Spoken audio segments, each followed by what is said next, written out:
Assalamualaikum warahmatullahi wabarakatuh. Nama saya Muhammad Syakir bin Naili Rahmanu. Kita terus kepada slide yang seterusnya, iaitu 1.0 pengenalan. Di mana secara umumnya kita semua tahu bahawa Islam merupakan suatu agama yang lengkap dari segi pelbagai aspek. Ia bersifat syumuliah, di mana ia merangkumi segala keperluan manusia, termasuklah ilmu kepimpinan. Antara sumber yang digunakan pakai kepada umat Islam adalah Al-Quran dan As-Sunnah, yang juga turut menjadi rujukan kepada para pemimpin untuk memimpin. Bukan setakat itu sahaja, terdapat juga sumber lain yang boleh digunakan pakai oleh pemimpin untuk mentadbir, iaitu dengan kepimpinan melalui teladan. Kita semua tahu bahawa kepimpinan ni bukanlah suatu perkara yang kecil ataupun perkara yang mudah, kerana ianya merupakan suatu tanggungjawab ataupun amanah yang amat berat dipikul kepada seseorang.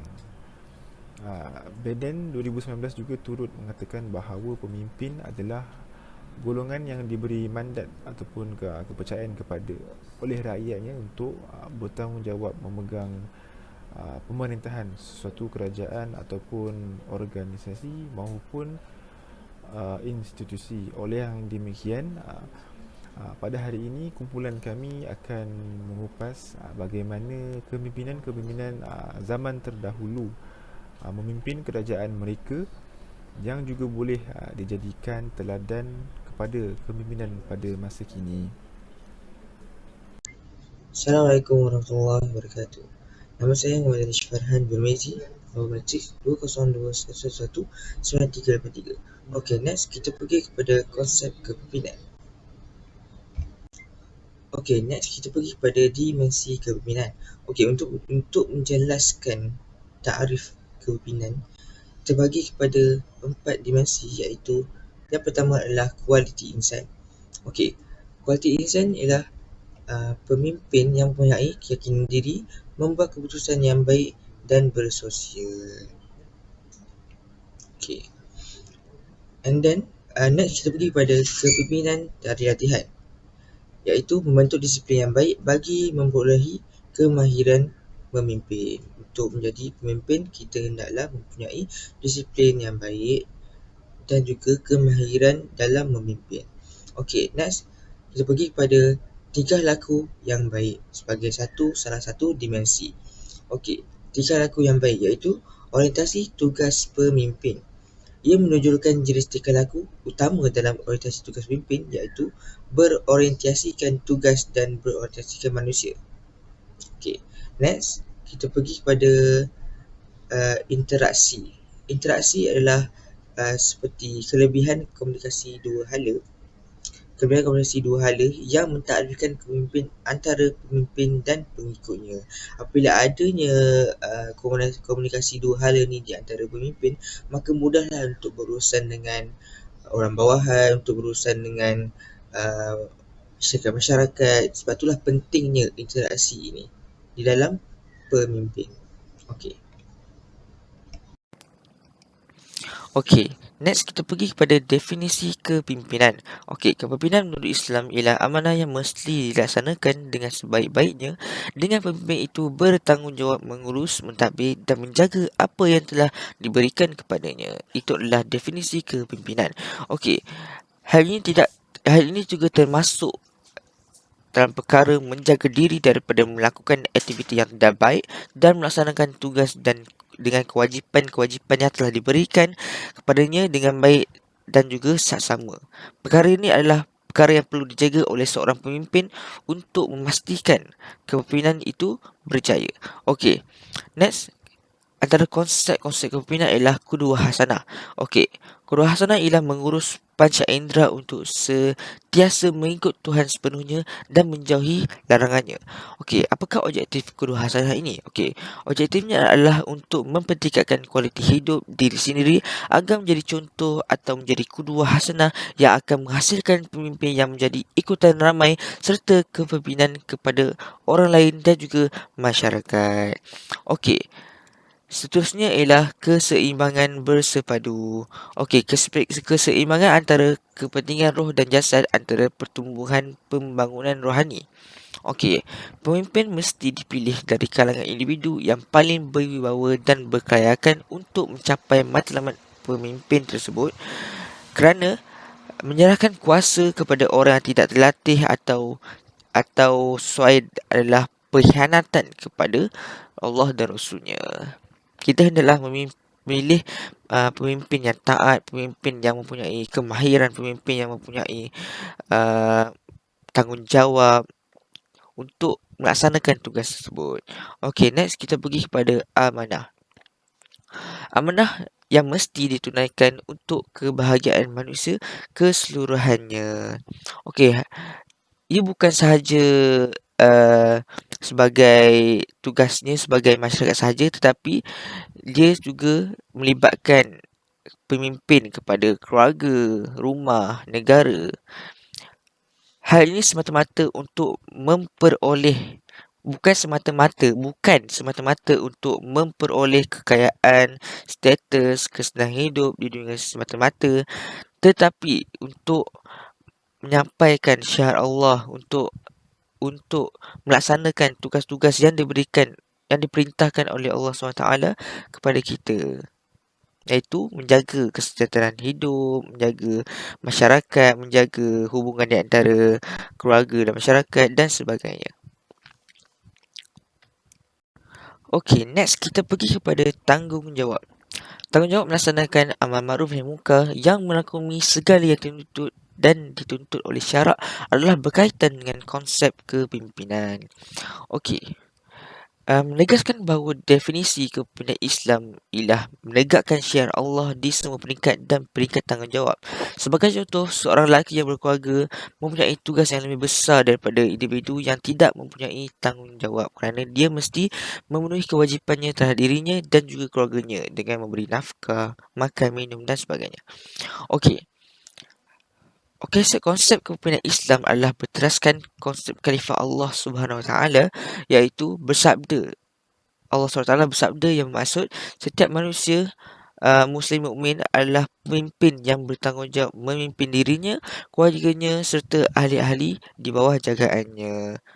Surah Tarim ayat 6. Okey. Next, kita pergi kepada ciri-ciri kepimpinan tauladan. Okey, mengikut peraturan yang diturunkan Al-Quran dan model kepimpinan yang diamalkan oleh Rasulullah SAW yang merupakan contoh yang unggul dalam segenap bidang kehidupan antara sifat yang perlu dimiliki oleh setiap pemimpin yang cemerlang. Sebagai contoh, Rasulullah SAW ialah seorang pemimpin agama yang membawa akidah manusia daripada kegelapan kepada cahaya.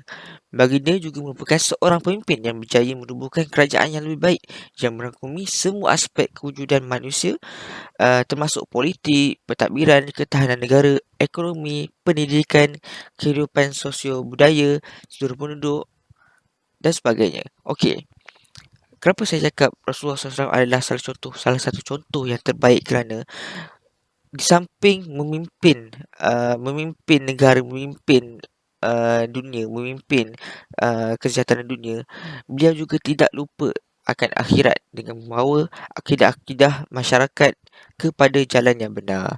Okey, antara salah satu kelebihan Nabi Muhammad SAW adalah dia memperolehi kelebihan dengan mampu melihat jauh ke hadapan. Ini adalah salah satu kemahiran yang perlu ada dalam pemimpin, yang mereka boleh menganalisis salah satu kejadian untuk tindakan yang ke depan, untuk tindakan yang berikutnya dengan mampu melihat jauh ke hadapan.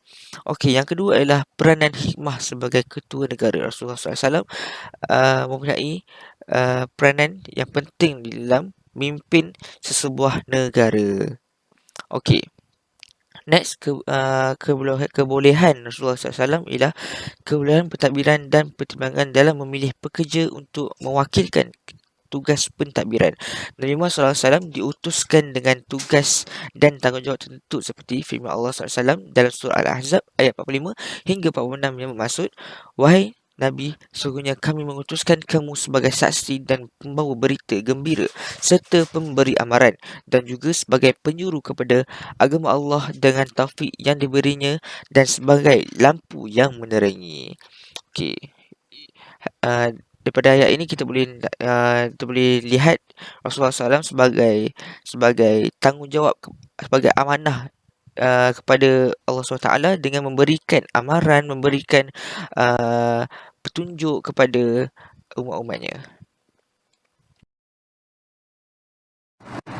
Bismillahirrahmanirrahim. Assalamualaikum warahmatullahi wabarakatuh.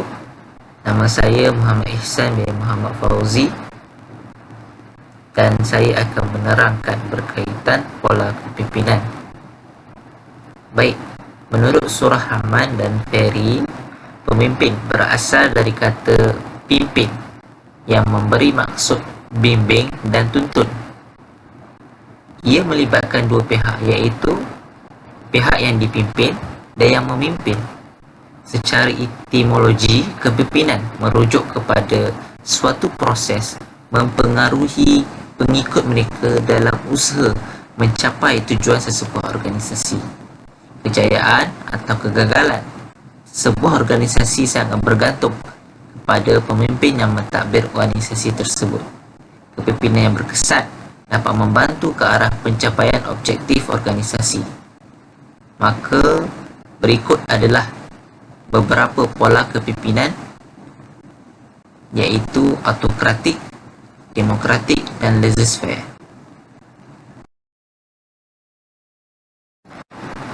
Baik, kita masuk kepada pola kepimpinan yang pertama, iaitu autokratik. Pemimpin autokratik seringkali mempunyai ciri yang menganggap bahawa organisasi merupakan milik peribadinya, mengidentifikasikan matlamat organisasi dengan tujuan peribadi dan menganggap bahawa orang bawahannya merupakan alat semata-mata. Pola kepimpinan autokratik banyak memberikan arahan dan membuat keputusan tanpa pertimbangan orang lain dan orang bawahan. Pemimpin demikian cenderung mengutamakan hierarki beliau sebagai seorang yang mempunyai kuasa. Golongan ini cenderung untuk menguasai semua bidang kuasa yang diberikan kepadanya. Segala perancangan, gerak kerja dan keputusan berada di tangannya untuk diputuskan. Pola kepimpinan ini tidak lagi sering digunakan, namun terpakai untuk situasi besar yang memerlukan keputusan mendesak dan segera.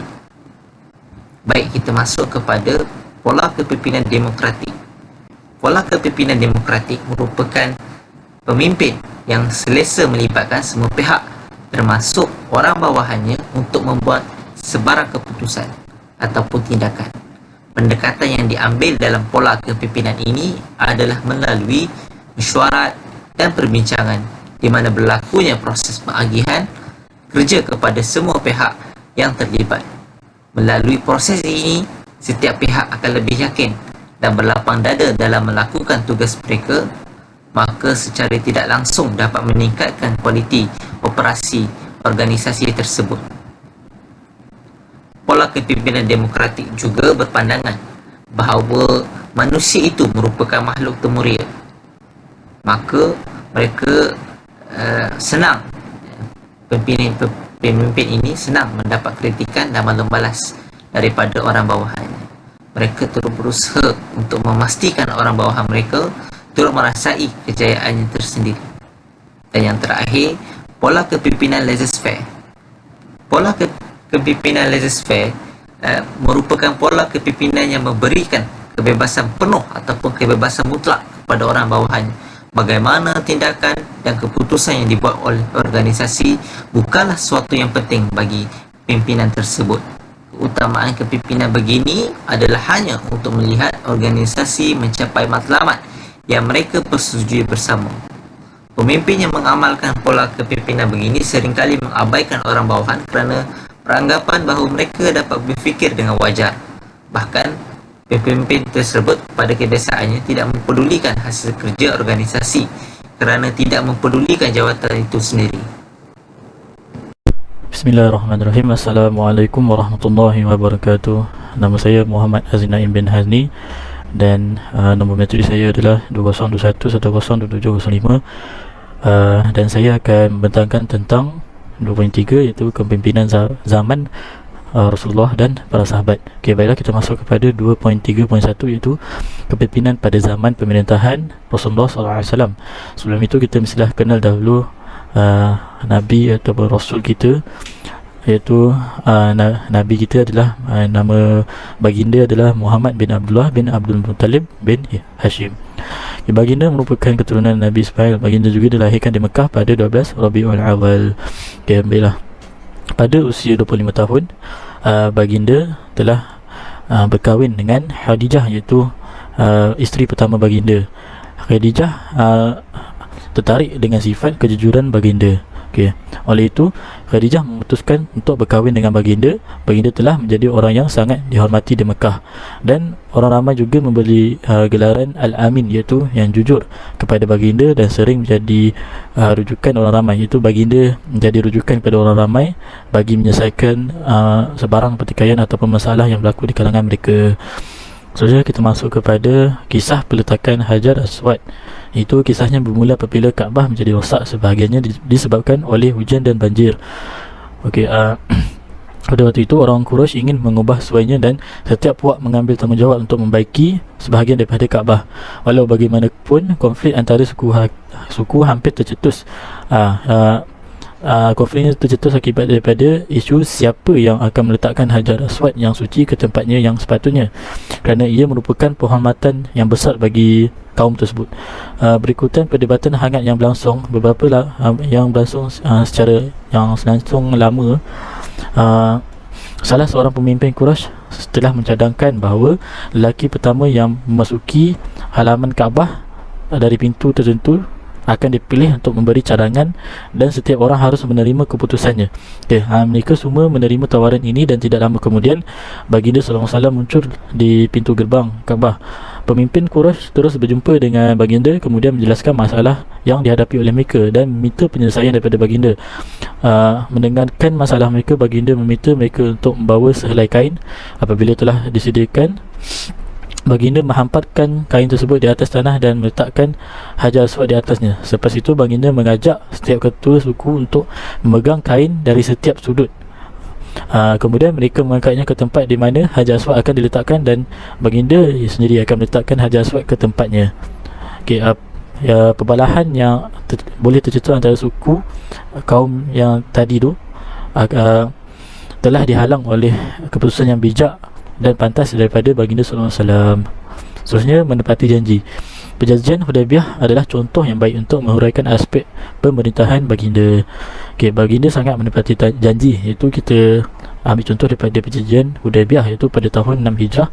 Rasulullah SAW beritahu pada sahabatnya bahawa baginda bermimpi yang menandakan mereka akan segera memasuki Masjidil Haram di Mekah dalam keadaan aman dengan rambut dicukur atau dipotong pendek. Para sahabatnya, khususnya Muhajirin, sangat gembira. Pada tahun itu baginda meninggalkan Madinah dengan 1,500 lelaki yang tidak bersenjata, berpakaian haji ihram dengan niat untuk melawat Mekah. Walau bagaimanapun, Quraisy mengambil langkah berjaga-jaga untuk menghalang Nabi dan orang Islam daripada memasuki Mekah. Selepas perbincangan yang panjang, pertemuan dan perbincangan dengan pemimpin Quraisy, Nabi Muhammad SAW menandatangani perjanjian dengan Quraisy. Hanya beberapa bulan kemudian kebijaksanaan kenabian baginda dimanifestasikan dan Mekah menjadi aman. Seterusnya, kita lihat kepada piagam Madinah, iaitu baginda menggunakan kebijaksanaan baginda untuk meredakan ketegangan antara orang Islam dan bukan Islam. Okey, baiklah.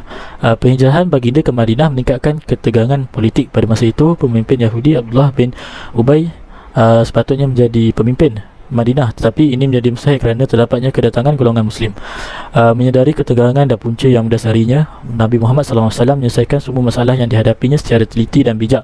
Salah satu masalah yang memerlukan penyelesaian segera ialah menggira penduduk Madinah dan menentukan kumpulan etnik dan agama yang berbeza. Sebagai seorang pemimpin yang dijadikan sebagai rujukan, baginda menggunakan kebijaksanaan baginda untuk meredakan ketegangan antara orang Islam dan bukan Islam dengan menyediakan perkataan yang memastikan hak kewarganaan kewarganegaraan untuk semua golongan di Madinah. Dokumen ini yang dianggap oleh setengah ulama adalah sebagai perlembagaan pertama Madinah. Bukan sahaja membantu mengurangkan ketegangan dalam kota, ia juga menunjukkan bahawa baginda adalah sebagai seorang pendamai, seorang yang mampu menyatukan orang untuk kebaikan kota. Baiklah, seterusnya kita masuk kepada 2.3.2 iaitu zaman pemerintahan Abu Bakar. Okay. Sebelum itu kita mesti kenal siapakah Abu Bakar. Nama sebenar beliau adalah Abdullah. Beliau digelar dengan gelaran As-Siddiq yang bermaksud membenarkan segala kata-kata Nabi SAW dengan kepercayaan yang sangat tinggi. Okey, pada zaman pemerintahan Abu Bakar, beliau telah memperluaskan wilayah. Perluasan wilayah merangkumi daerah Iraq ke Suria. Perluasan wilayah Islam di Iraq adalah dipimpin oleh Khalid bin Al-Walid, manakala perluasan wilayah ke Suria adalah dipimpin oleh Amru ibn Ash, Shurahbil bin Hasan dan Yazid bin Abi Sufyan. Seterusnya, beliau juga telah memerangi golongan mengaku Nabi.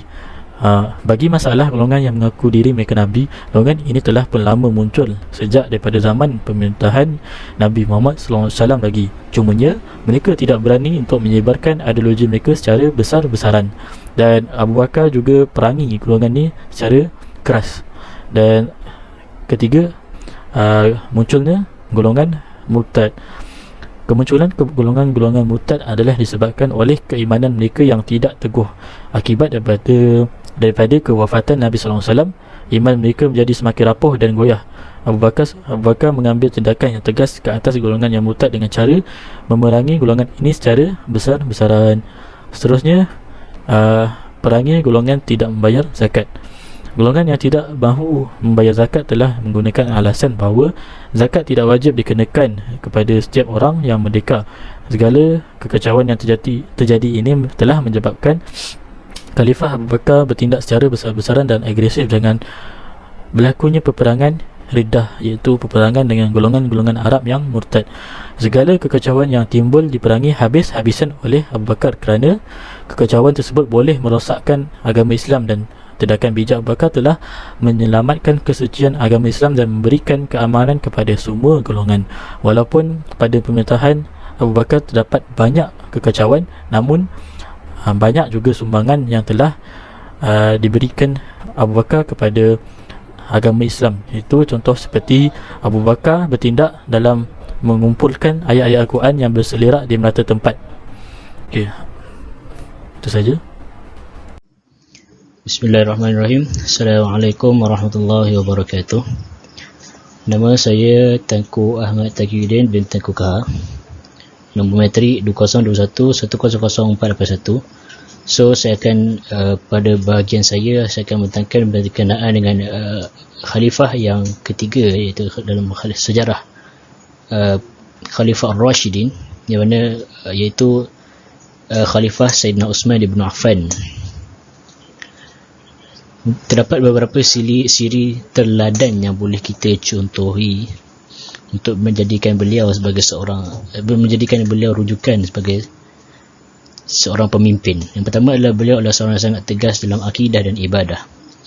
Beliau merupakan seorang yang pakar dalam ibadah haji. Beliau turut melarang ihram sebelum waktunya dan berkenaan keberangkatan perempuan yang beribadah untuk haji dan umrah.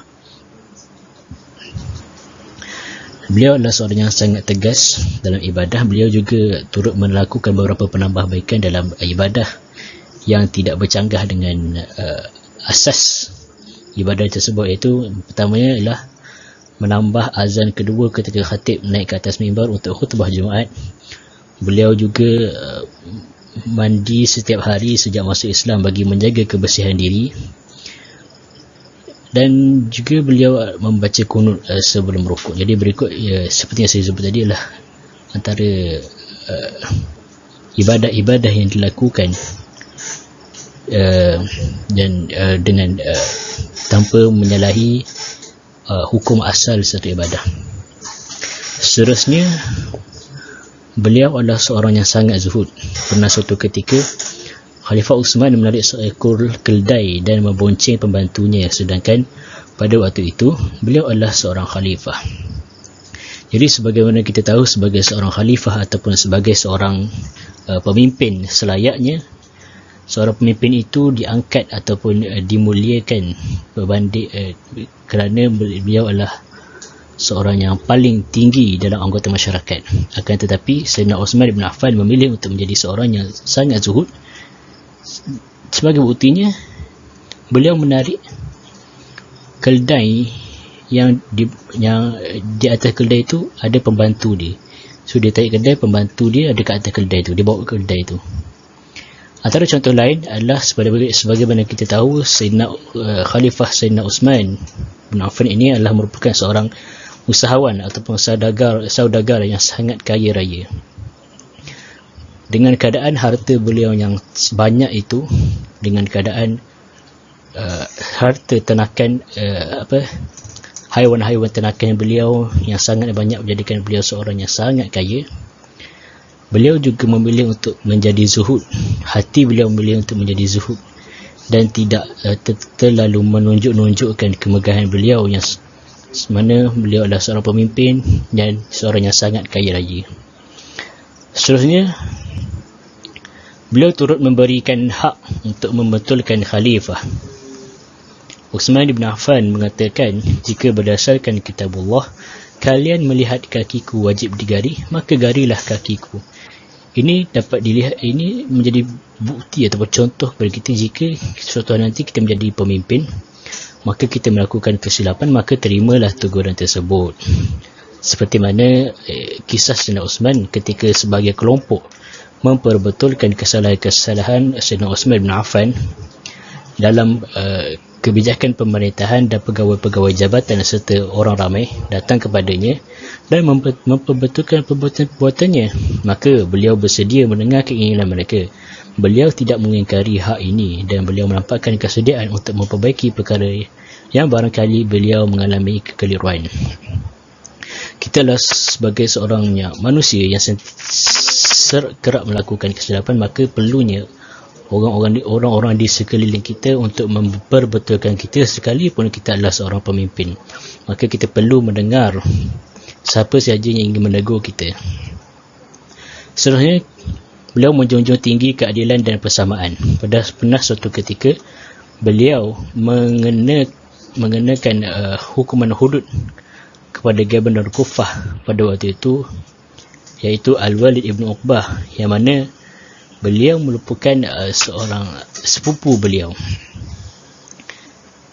Beliau menjatuhkan hukuman hudud sekaligus memecat Al-Walid ibn Uqbah ini daripada jawatan Gubernur. Akan tetapi setelah pemecatan Al-Walid ibn Uqbah, Sayyidina Uthman ini menerima usul untuk mengangkat Abu Musa al-Ash'ari untuk dijadikan Gubernur Kufah pada waktu itu.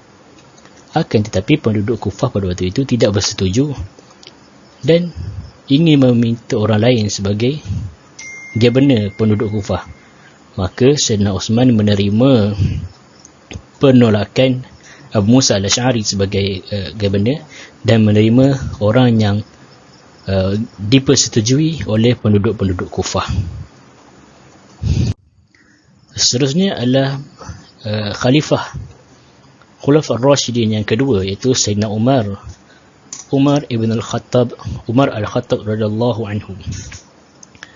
Umar Al-Khattab radhiyallahu anhu adalah seorang pemikir yang melangkah jauh ke hadapan. Islam pada awalnya disebarkan secara senyap-senyap dan tersembunyi, mula disebarkan secara terbuka selepas pengislaman Sayyidina Umar Al-Khattab.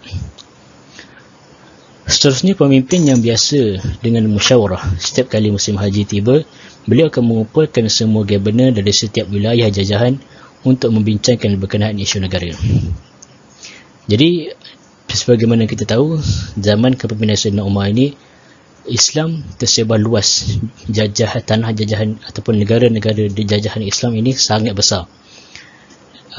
Jadi, dengan cara mengumpulkan semua gubernur-gubernur ataupun menteri-menteri daripada setiap wilayah pada musim haji ini, maka Sayyidina Umar dapat mengumpulkan, dapat membincangkan isu-isu berkenaan negara, isu-isu berkenaan masalah di setiap wilayah. Dan perkara ini boleh dibincang pada waktu itu. Inilah pentingnya musyawarah dalam sebuah kepimpinan. Seterusnya, beliau adalah pemimpin yang sangat berjiwa rakyat. Beliau mengunjungi kampung-kampung dengan cara menyamar agar mendapat informasi yang sebenarnya tentang penderitaan rakyatnya. Pernah pada suatu ketika kisah berkenaan dengan seorang ibu yang penjual susu yang mencampurkan air dengan susu. Lalu Khalifah Umar mendengar perkara tersebut, dan ini adalah sebuah kisah yang sangat masyhur. Saya yakin anda semua tahu. Ini menunjukkan betapa beliau adalah seorang yang berjiwa rakyat. Beliau turun sendiri ke dalam anggota masyarakat. Beliau tahu keadaan sebenar masyarakat. Seterusnya adalah kata-kata daripada Sayyidina Umar Al-Khattab. Tidak sepatutnya memegang urusan pemerintahan ini kecuali seorang lelaki pada dirinya terdapat 4 sifat, iaitu lembut tanpa kelemahan, tegas tanpa kekerasan, berjimat tanpa miskin, dan bermurah hati tanpa pemborosan. Jika salah satu daripada keempat sifat ini gugur, maka rosaklah ketiga sifat yang lainnya. Inilah seorang sifatnya perlu ada sebagai seorang lelaki: lembut tanpa lemah, tegas tanpa kekerasan, berjiwa tanpa miskin, bermurah hati tanpa pemborosan. Okey, kita sambung kepada slide yang seterusnya, iaitu 2.3.5. Zaman pemerintahan Sayyidina Ali bin Abi Talib, di mana kita akan mengupas sedikit corak pemerintahan yang dilakukan oleh Sayyidina Ali bin Abi Talib ni. Tapi sebelum itu kita pergi dulu kepada serba sedikit biodata beliau, iaitu di mana antaranya bahawa Sayyidina Ali bin Abi Talib ni merupakan khalifah yang terakhir dalam tamadun Khulafa Ar-Rasyidin. Beliau juga telah dilahirkan pada tahun 602 Masihi, dengan bersamaan 10 tahun sebelum baginda Rasulullah SAW dilantik menjadi Rasul. Selain daripada itu juga, Sayyidina Ali bin Abi Talib ni juga merupakan sepupu kepada baginda Rasulullah SAW. Terdapat juga nama sebenar Sayyidina Ali ni, iaitu nama sebenarnya adalah Ali bin Abi Talib bin Abdul Muttalib. Beliau juga terdapat nama sandaran, iaitu Hadarah. Beliau juga Sayyidina Ali ni juga merupakan seorang yang berasal dari Bani Hisham dan juga merupakan anak kepada Abu Talib yang terakhir. Jadinya itulah serba sedikit biodata mengenai Sayyidina Ali bin Abi Talib ni. Seterusnya kita pergi kepada corak pemerintahan Sayyidina Ali bin Abi Talib, di mana di sini terdapat 3 corak-corak yang dilaksanakan semasa pemerintahan beliau, iaitu yang pertama demokrasi, mengamalkan sifat karisma dan juga memperkukuh keselamatan negara. Baiklah, kita pergi kepada demokrasi dahulu, di mana kefahaman demokrasi ini merupakan fahaman yang dikembangkan ataupun dianuti oleh golongan Khawarij, iaitu menurut mereka khalifah atau imam harus dipilih secara bebas oleh orang Islam. Selain itu juga, demokrasi semasa Khalifah Ali bin Abi Talib ni, mereka menerima khilafah dan juga berbaiat. Tetapi berbaiat mereka hendaklah dilaksanakan ataupun dilakukan di masjid, iaitu di hadapan orang ramai dan juga tidak tersembunyi. Yang kedua pula adalah mengamalkan sifat karisma, di mana terdapat beberapa situasi yang menunjukkan Khalifah Ali bin Abi Talib ni mengamalkan sifat karisma, iaitu antaranya semasa hari pertama Sayyidina Ali dalam pemerintahannya, beliau sentiasa memperhatikan dan mengawasi keadaan rakyatnya, di mana beliau ingin membantu ataupun menolong rakyatnya sekiranya rakyatnya dalam kesusahan, iaitu antara perkara yang dilakukan oleh Saidina Ali dalam membantu rakyatnya. Beliau membuat saluran air untuk mengairi lembah dan membuat beberapa tempat mandi untuk tempat mandi awam untuk orang-orang Islam.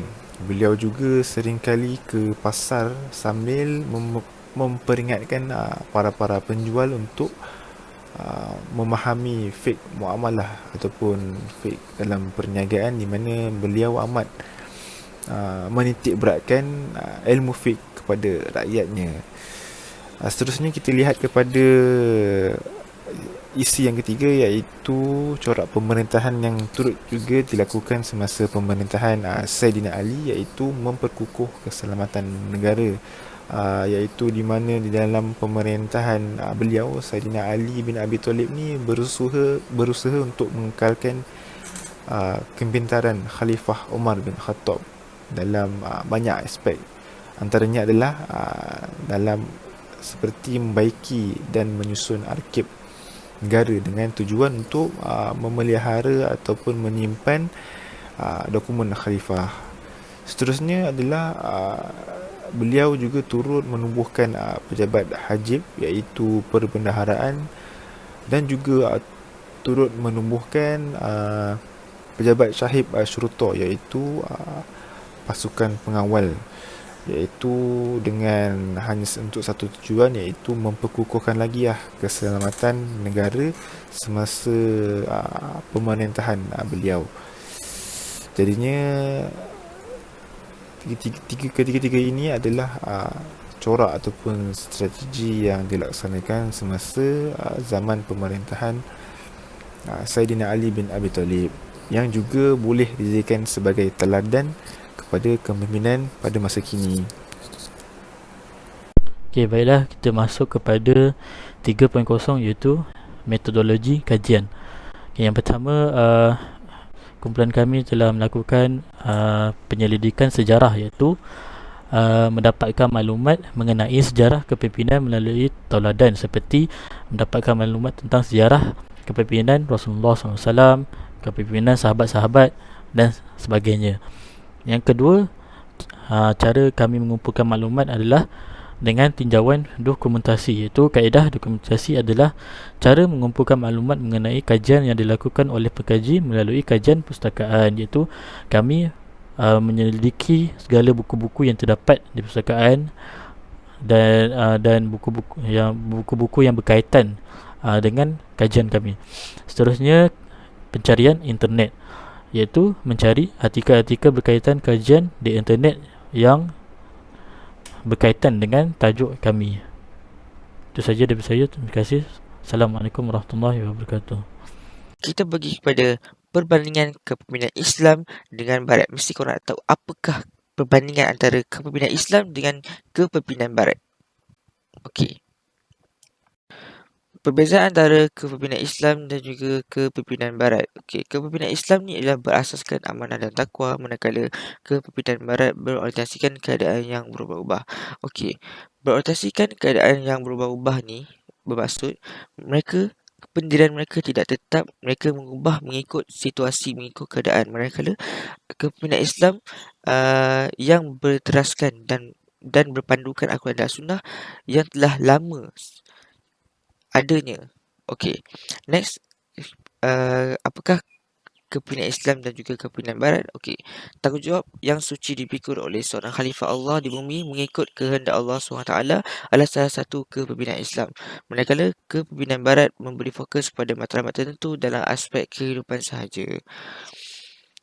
Seterusnya, perbezaan antara kepimpinan Islam dan juga kepimpinan Barat ialah kepimpinan Islam memberikan dan berkongsi hala tuju ataupun wawasan dengan organisasi dan pengikut mereka. Manakala kepimpinan Barat berdasarkan kuasa dan pengaruh semata-mata. Apabila mereka mempunyai kuasa dan juga pengaruh, mereka tidak mengandaikan pendapat daripada orang bawahan, kerana mereka berkuasa, mereka beranggap bahawa mereka adalah segala-galanya. Okey. Seterusnya, Yang terakhir ialah memupuk usaha bersama untuk mengubah masyarakat. Pendekatan transformasi lebih perluasa dalam Islam, manakala kepimpinan Barat tertumpu untuk mendapatkan dan mencapai matlamat. Walaupun ada hakikatnya mereka jelas bekerjasama ini kerana mereka tidak mempunyai tuntutan akhirat yang mendorong mereka berfikir panjang tentang ganjaran yang bakal mereka perolehi. Sebenarnya hanya menginginkan kesenangan dan kemewahan dalam hidup sahaja.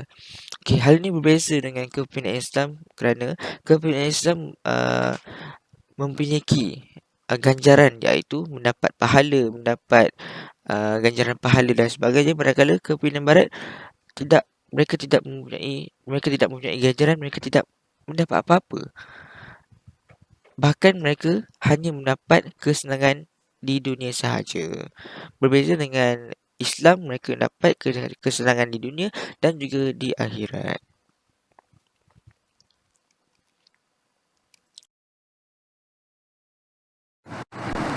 Baik, kita masuk kepada kesan pola kepimpinan. Kesan pola kepimpinan autokratik, iaitu organisasi dapat bekerja lebih produktif berbanding dengan pola kepimpinan laissez-faire dan lebih produktif berbanding pola kepimpinan demokratik dalam menyelesaikan suatu masalah. Mengapa? Kerana pola kepimpinan autokratik lebih gemar dalam memberi arahan dan membahagikan tugas sendiri berikutan dengan kuasa yang ada pada tangan pemimpin. Ia sesuai dilaksanakan dalam sesebuah organisasi yang apabila memerlukan keputusan dalam situasi yang rumit dan sukar. Seterusnya, kesan pola kepimpinan demokratik adalah organisasi diberikan kebebasan untuk melakukan tugas dengan kreativiti dan cara mereka tersendiri.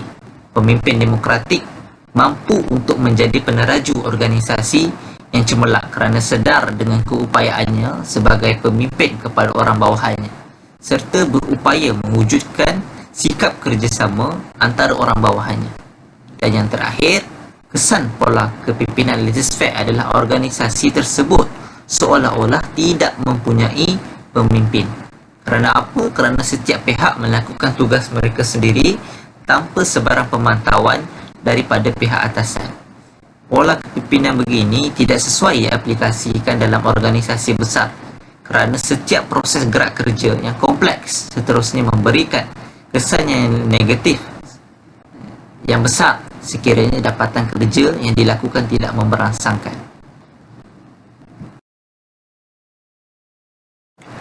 Baik, yang terakhir adalah kesan pola kepimpinan dari sudut pandang Islam.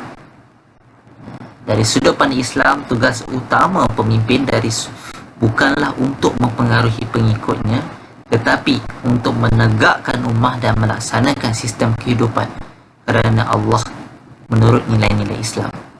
Maka Islam menuntut para pemimpin untuk mengamal dan menerapkan sifat takwa, jujur, bertanggungjawab dan amanah agar golongan tersebut dapat dicontohi oleh masyarakat. Melalui pengaplikasian sifat mahmudah tersebut, ia dapat memaparkan keunggulan Islam dan keunikan akhlak untuk diteladani masyarakat.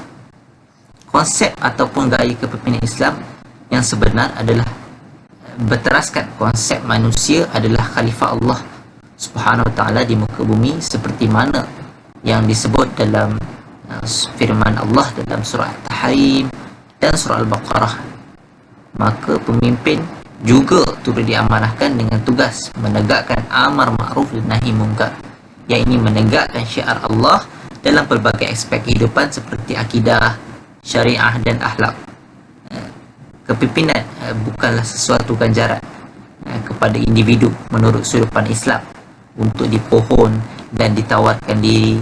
Ia tidak seharusnya menjadi sesuatu jawatan yang menjadi rebutan. Memandangkan tugasan yang dipikul amatlah berat, maka pemimpin Islam seharusnya dilantik mengikut kebijaksanaannya. Mereka seharusnya dilantik berdasarkan kredibiliti dan ilmu sesuai dengan kelayakannya. Melalui pola kepimpinan Islam, maka suatu organisasi dapat mencakupi keseimbangan dunia dan akhirat apabila setiap kerja dianggap sebagai satu ibadah yang harus dilaksanakan tanpa mengharapkan balasan. Pemimpin sebegini tidak akan tergugat dalam melaksanakan tugas yang tepat bila mana beliau sentiasa ikhlas dalam melakukan setiap tugasan. Saya fikir itu sahaja daripada saya. Terima kasih. Assalamualaikum. Seterusnya 4.3 iaitu pelaksanaan kepimpinan melalui teladan di Malaysia. Saya menyertakan beberapa tokoh ataupun figura kepimpinan yang sangat masyhur di Malaysia. Yang pertama adalah siapa tidak kenal dengan satu batang tubuh yang bernama Tun Dr. Mahathir Mohamad. Beliau adalah seorang pemimpin yang sangat berwibawa dan sangat masyhur di peringkat global, di peringkat dunia. Pemikiran beliau yang sangat dinamik dan berkarisma, menjadikan Malaysia sebuah negara yang digeruni pada suatu ketika dahulu, sebuah negara yang sangat membangun, yang sangat pesat membangun di era pemerintahan beliau. Beliau juga adalah seorang yang pemimpin yang sangat teliti. Beliau juga seorang pemimpin yang berani mengambil risiko. Sebagaimana kita tahu, di zaman pemerintahan beliau, negara Malaysia menjadi sebuah negara yang sangat pesat membangun dengan terbangunnya bangunan-bangunan pencakar langit, menjadikan sebuah negara yang menjadi masyhur dan terkenal di seluruh dunia. Itu adalah antara kejayaan, sifat-sifat yang dimiliki oleh beliau yang menjadikan ataupun yang membawa negara ini masyhur ataupun mampu bersaing dengan negara luar. Seterusnya tokoh kepimpinan di Malaysia adalah almarhum Tuan Guru Ni Abdul Aziz Nikmat. Beliau adalah seorang pemimpin yang mempunyai pandangan yang jauh. Beliau juga mempunyai sifat yang dinamik, dan beliau adalah seorang pemimpin yang sangat mengutamakan syariat Allah. Kedinamikan sifat kepada beliau almarhum Tuan Guru Ni Abdul Aziz menjadikan beliau sebuah ikon dan figura kepimpinan. Beliau merupakan pemimpin yang sangat mengutamakan syariat Allah, yang sangat diperlukan dalam lampangan ummah pada hari ini, kerana mereka berperanan mendidik dan melahirkan generasi Rabbani. Pengaruh seorang pemimpin ini mampu menjadikan rakyatnya sama ada baik atau buruk seorang masyarakat tersebut. Tuan Guru almarhum Tok Guru Ni Abdul Aziz berjaya mendidik ataupun membentuk sebuah masyarakat yang orang kata aman di Kelantan pada era kepimpinan beliau. Beliau seorang pemimpin yang hebat, menjadikan Al-Quran dan As-Sunnah sebagai landasan dan asas rujukan dalam setiap aspek kepimpinan, agar kepimpinan beliau selari dengan syariat Allah Subhanahu Wa Taala. Sekian saja daripada saya.